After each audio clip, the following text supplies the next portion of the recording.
नमस्कार साथियों, daily current affair show में आप सभी का बहुत-बहुत स्वागत है। आज 20 नवंबर 2025 की तारीख है। आज का करंट अफेयर और उसका स्टैटिक जीके इस वीडियो में हम लोग पढ़ा जाएगा। उससे पहले डेली की तरह कल के करंट अफेयर का क्विक रिवीजन हम करते हैं। पहला प्रश्न पूछा गया था, हिमाचल प्रदेश में किन्नौर की हिमचूमी घाटियों में कौन सा जादुई उत्सव मनाया जाता है? उत्तर सी, रौलाने। हिमाचल प्रदेश में किन्नौर हिमचूमी घाटियों में जादुई त्योहार है।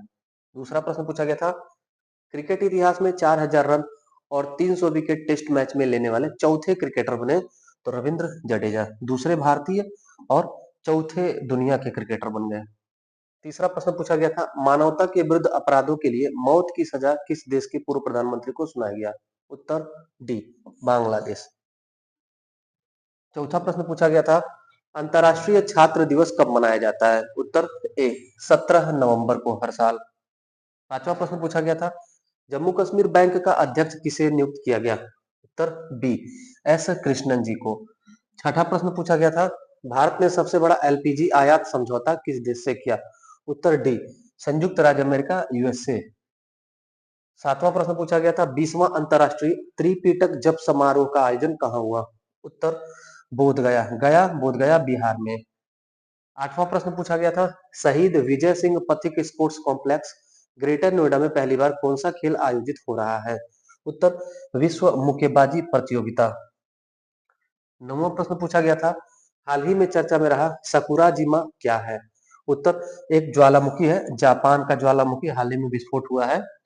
10वां प्रश्न पूछा गया था, राष्ट्रीय गोपाल रत्न पुरस्कार 2025 गाय गाय और भैंस गाय और भैंस पालन श्रेणी में सर्वश्रेष्ठ डेयरी किसान सम्मान किसे प्रदान किया गया?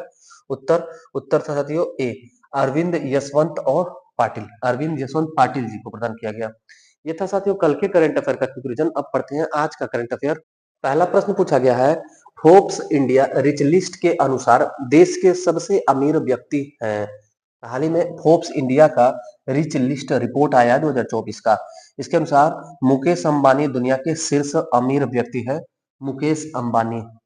और साथियों डिटेल देखिएगा, मुकेश अंबानी प्रथम पर है हमारे भारत में, 105 बिलियन डॉलर इनकी संपत्ति है।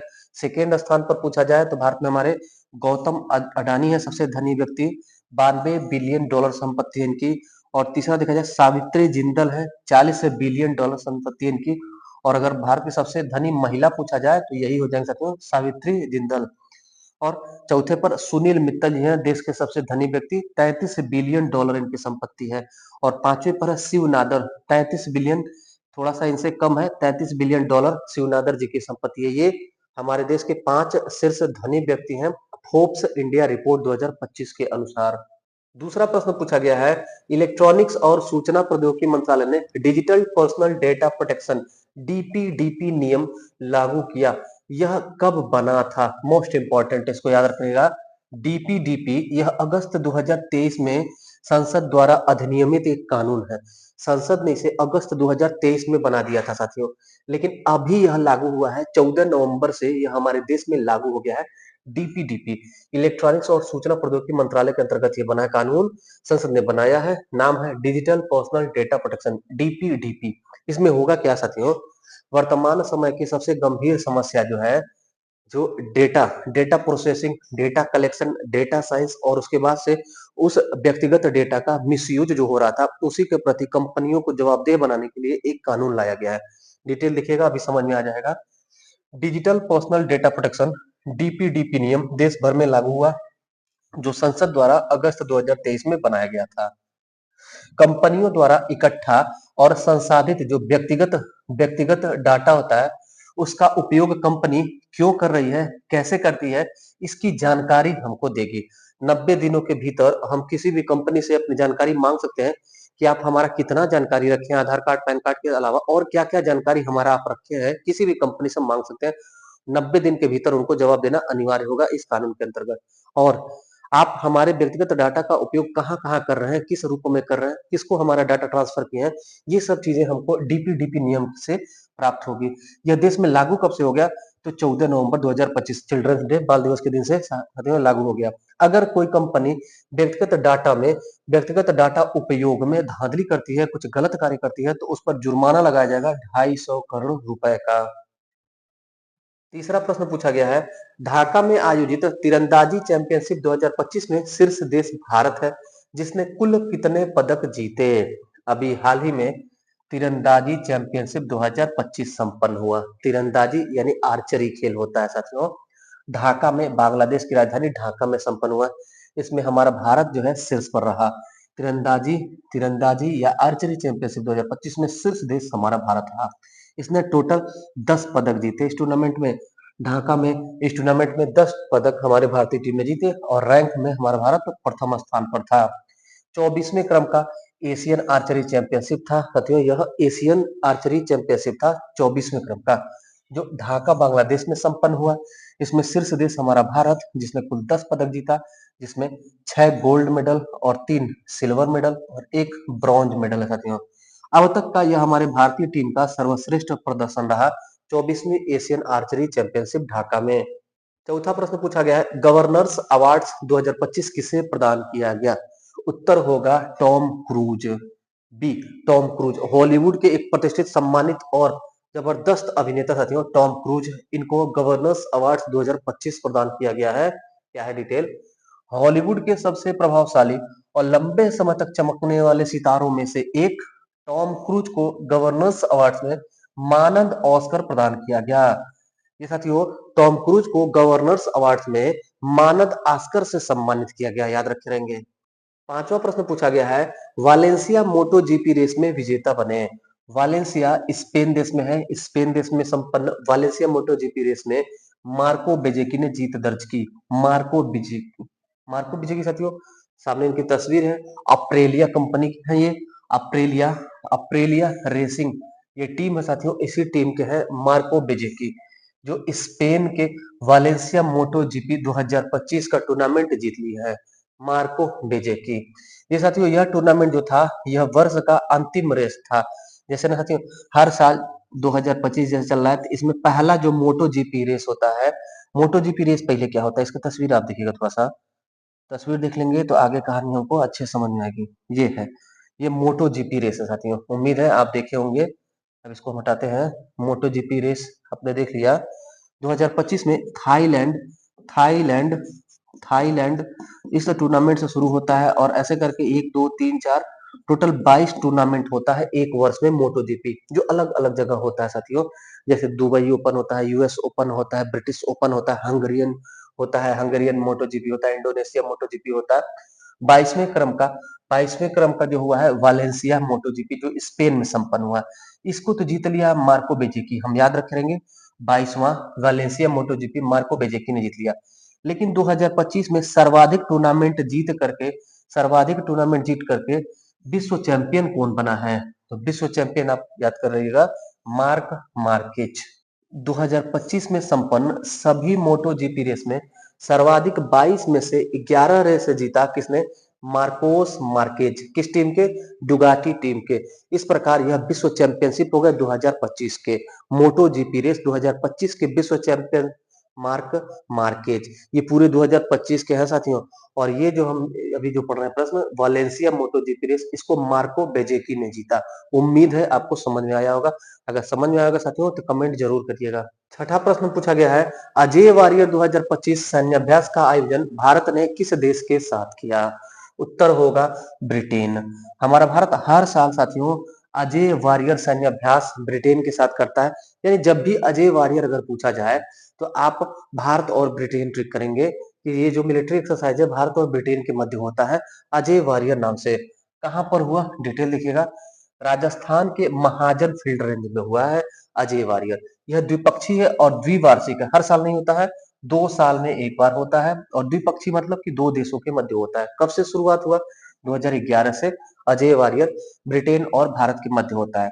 अच्छा, ब्रिटेन से और कौन सा एक्सरसाइज होता है हमारे भारत का? तो कोंकण अभ्यास भी ब्रिटेन और भारत के मध्य होता है। इसके अलावा जितना भी वर्ष भर में मिलिट्री एक्सरसाइज सैन्य अभ्यास होता है, इस प्रश्न को हम लोग कवर करेंगे। देखिएगा, ऑस्ट्रा हिंद, ऑस्ट्रेलिया और हमारे भारत से, यहाँ लिखा गया भारत से अन्य देशों के सैन्य अभ्यास, तो इसमें सब में हमारा भारत और कौन सा देश है डायरेक्ट हम लोगों ने लिखा है, आप उसको ध्यान दीजिएगा। यहाँ ऑस्ट्रा हिंद लिखा है, ऑस्ट्रेलिया से एक और होता है ओसिनडेक्स। ओसिनडेक्स यानी ऑस्ट्रेलिया और इंडिया एक्सरसाइज। ऑस्ट्रा हिंद भी ऑस्ट्रेलिया और भारत से। संप्रीति सैन्य अभ्यास बांग्लादेश और हमारे भारत से होता है। हैंड इन हैंड सैन्य अभ्यास चीन और हमारे भारत से होता है। शक्ति सैन्य अभ्यास भारत और फ्रांस से होता है। मित्र शक्ति अगर पूछा जाए तो श्रीलंका और हमारे भारत से होता है। वरुण भारत और फ्रांस से होता है। वरुण भारत और फ्रांस से। गरुड़ अगर पूछा जाए तो भारत और इंडोनेशिया से। प्रबल दोस्ती पूछा जाए तो कजाकिस्तान और हमारे भारत के मध्य सैन्य एक्सरसाइज है। खंजर किर्गिस्तान और हमारे भारत, ये साथियों पीसीएस के एग्जाम में पूछा गया था। खंजर किर्गिस्तान और हमारे भारत के मध्य एक्सरसाइज है। एक्वरीन मालदीव और हमारे भारत के मध्य एक्सरसाइज है। नोमैडिक एलिफेंट भारत और मंगोलिया के मध्य एक्सरसाइज है। इम्बेक्स हमारे इंडिया और म्यांमार के मध्य एक्सरसाइज है। धर्म गार्जियन जापान और भारत के मध्य। सिम्बेक्स सिंगापुर और भारत के मध्य। सूर्य किरण भारत और नेपाल से होता है सैन्य एक्सरसाइज। अलनागा ओमान और भारत से। इंद्र रूस और भारत से। मैत्री थाईलैंड और भारत से। वज्र प्रहार और युद्धाभ्यास ये दोनों अमेरिका और हमारे भारत से। इसके अलावा साथियों मालाबार, मालाबार याद रखिएगा जिसका नाम अब क्वाड हो गया है।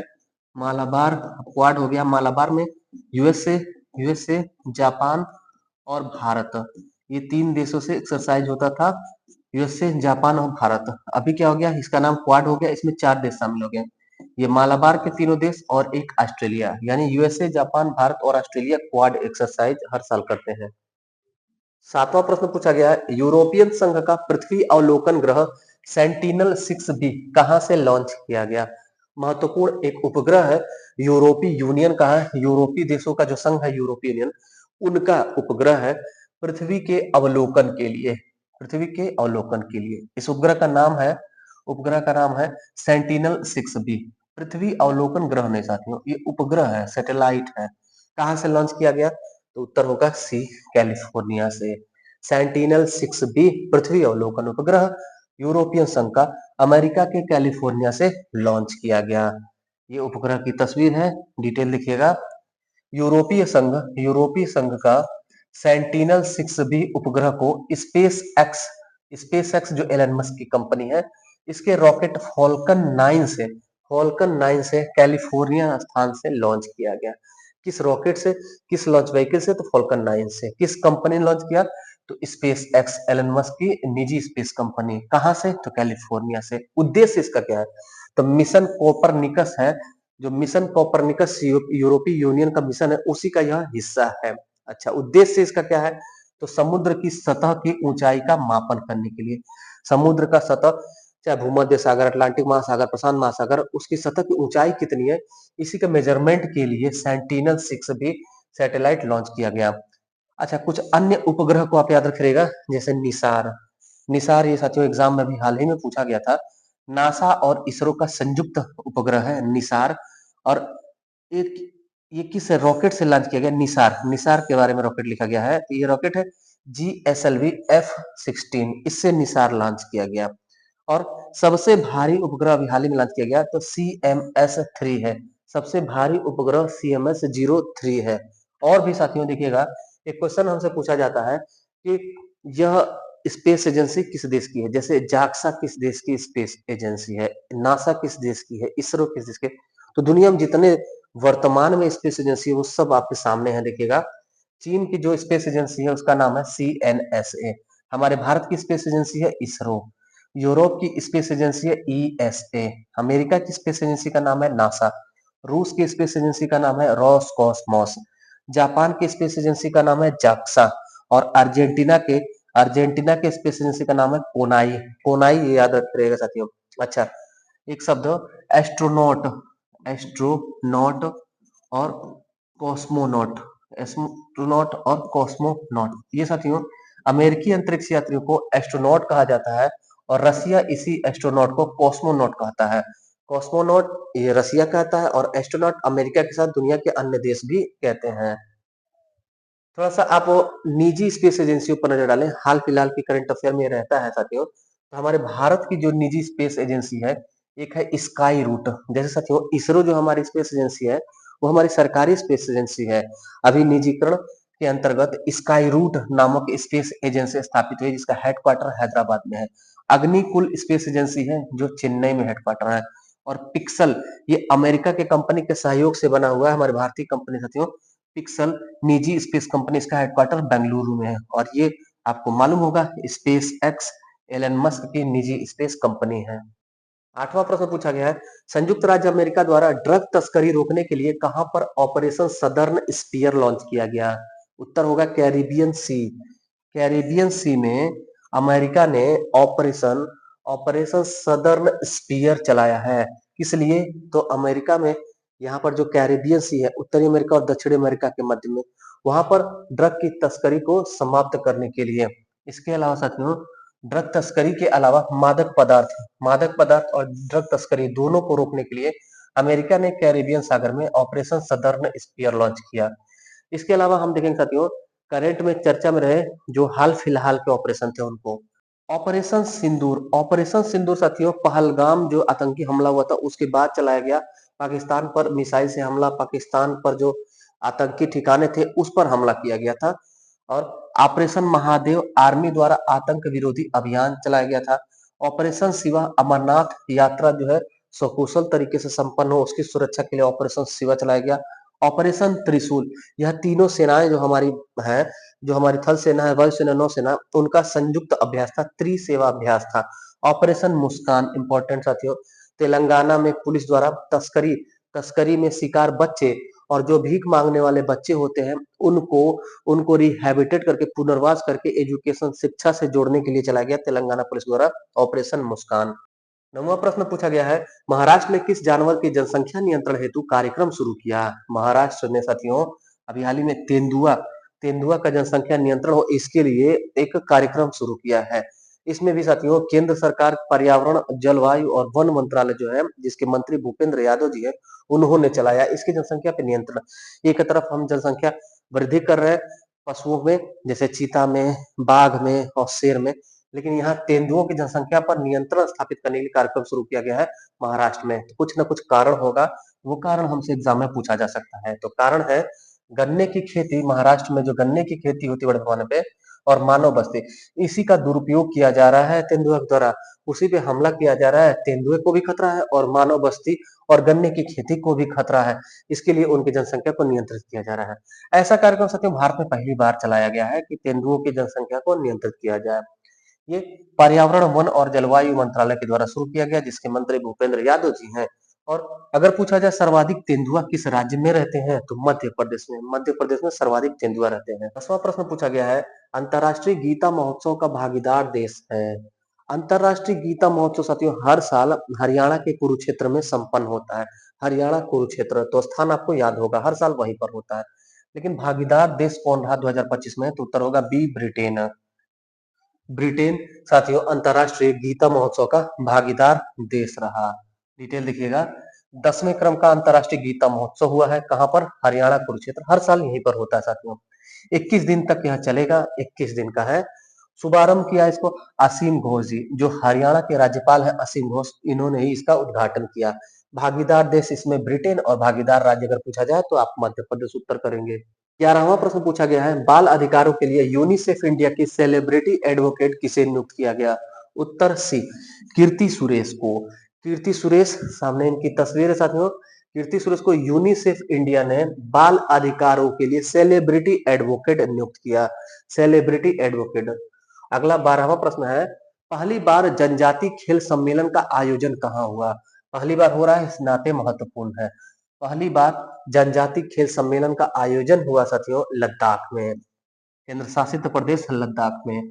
एक प्रश्न जरूर आप याद रखिएगा करंट अफेयर्स में, एग्जाम में ये हमें लग रहा है कि संभावित है। हमारे भारत में किस राज्य में केंद्र शासित राज्य को पूर्ण राज्य का दर्जा देने और छठी अनुसूची में शामिल किए जाने के लिए आंदोलन हो रहा है, तो वो भी उत्तर लद्दाख ही है। पहली बार जनजाति खेल सम्मेलन का आयोजन लद्दाख में हो रहा है साथियों। इसमें 3 खेल खेला जाएगा, खो खो, बॉक्सिंग और ताइक्वांडो, ये 3 खेल इसमें खेला गया। जनजाति गौरव वर्ष पखवाड़ा मनाया जा रहा है 1 से 15 नवंबर। 15 नवंबर जनजाति गौरव दिवस है, जो बिरसा मुंडा की जयंती है। इसी उपलक्ष्य में साथियों 1 तारीख से लेकर 15 नवंबर तक हमारे देश में जनजाति गौरव वर्ष पखवाड़ा मनाया जाता है। इसी के दौरान, इसी के मध्य यह खेल का आयोजन हुआ। खो खो, बॉक्सिंग और ताइक्वांडो, ये तीनों खेल खेला गया। पहली बार जनजाति खेल सम्मेलन का आयोजन हमारे देश में हुआ जो लद्दाख में संपन्न हुआ। 13वां और अंतिम प्रश्न है, फ्रांस के प्रतिष्ठित सेवेलियर पुरस्कार किसे प्रदान किया गया? मोस्ट इंपॉर्टेंट, सेवेलियर पुरस्कार जब प्रदान किया जाए और हमारे भारतीय किसी को प्रदान किया जाए तो परीक्षा में जरूर रहता है साथियों। सेवेलियर पुरस्कार फ्रांस का सम्मानित एक पुरस्कार है। इसको अभी हाल ही में थोटा थरानी जी को प्रदान किया गया। हमारे भारत के साथियों थोटा थरानी तस्वीर है इनके सामने। थोटा थरानी फ्रांस का प्रतिष्ठित सेवेलियर पुरस्कार इनको प्रदान किया गया। कमल हसन साहब को प्रदान किया गया था, तब भी एग्जाम में रहा था साथियों। ये कला निर्देशक है थोटा थरानी, जो Hindi film, Tamil film, Telugu film और मलयालम फिल्म के कलाकार हैं, कला निर्देशक है। साथियों ये था आज का 13 महत्वपूर्ण करंट अफेयर। कैसा लगा आज का क्लास? फीडबैक जरूर दीजिएगा। जो साथी पहली बार चैनल पर विजिट किए उन सभी का हृदय की गहराई से स्वागत है। अपने चैनल से जुड़ जाइए और चैनल को सब्सक्राइब कर लीजिए। बाकी मिलते हैं फिर अगली क्लास में, तब तक के लिए धन्यवाद। जय हिंद।